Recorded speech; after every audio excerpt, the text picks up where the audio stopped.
How's everybody doing out there? Well, welcome to day 5 of Corona Online School. So, today we're going to be talking about volume. So, to start off with, let's talk about what's the definition of volume. So, volume is just the amount of stuff that can fit inside of a three-dimensional object. So, if you imagine like trying to fill up a pool or a milk jug or any kind of container, it's the amount of liquid, the amount of whatever will actually go into that object. So it's the amount of stuff that can fit inside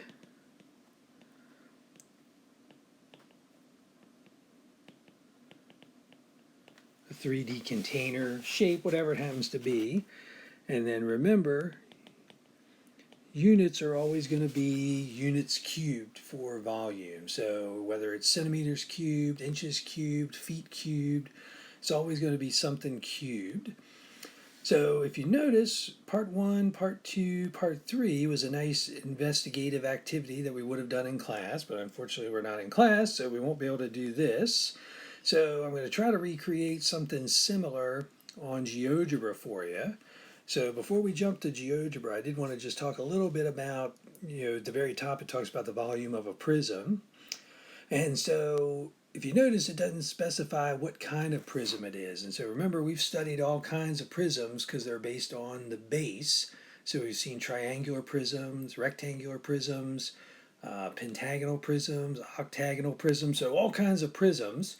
So for that reason, when they talk about the volume of a prism, they don't use, like you've probably heard, volume is length times width times height, which is true for a rectangular prism. But instead of being specific, what they try to do is be real generic and say that the volume of any prism is always just going to be the base times the height, or the capital B times the height, where capital B represents the area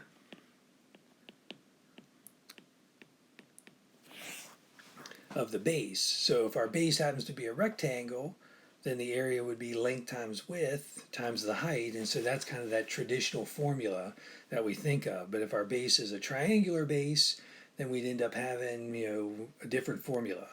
So kind of keep that in mind when you're writing these formulas down, that they're trying to be sort of as generic as possible.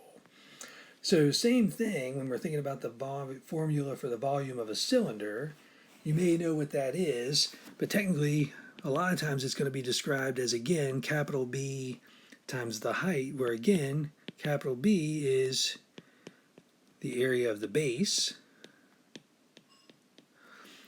But what is the base of a cylinder usually? It's usually a circle, and so the area of a circle is pi r squared. So a lot of times we'll see pi r squared times the height as the formula for the volume of a cylinder.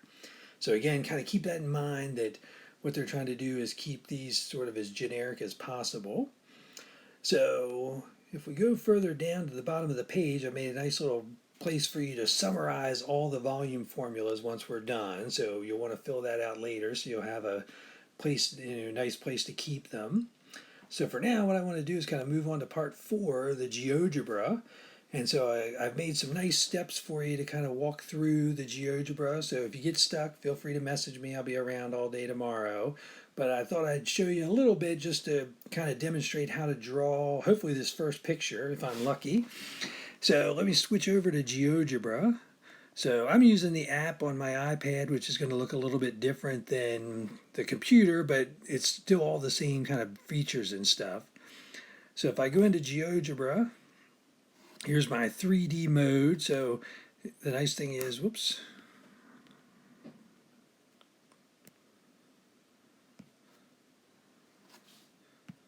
Let's see, so I want to be in 3D Classic.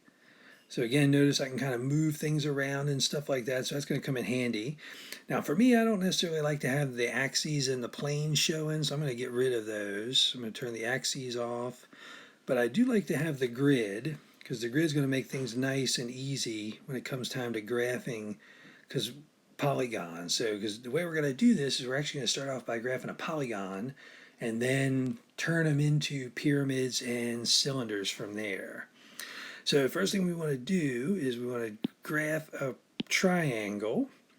So in this case, now I wanted to have a base of 6 and a height of 3. So we put 1 point there. So 1, 2, 3, 4, 5, 6. So my next point there. And then height of 3. And then finally finish it up. So it looks like I've got this last point off a little bit. So let me try to move B a little bit. There we go.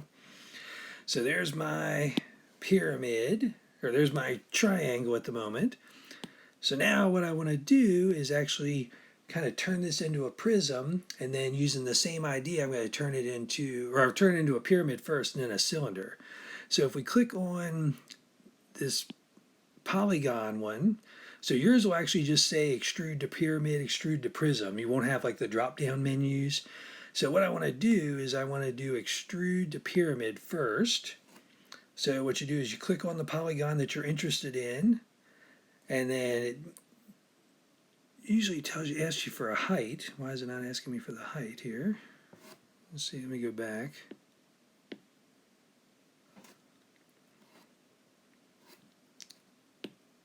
Try it again. There we go. So now it wants to know the height. So I'm going to make the altitude 6 for my pyramid.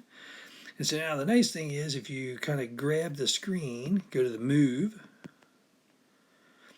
you can kind of move it around, kind of see what it looks like from all different shapes. There's our nice triangular pyramid in this case.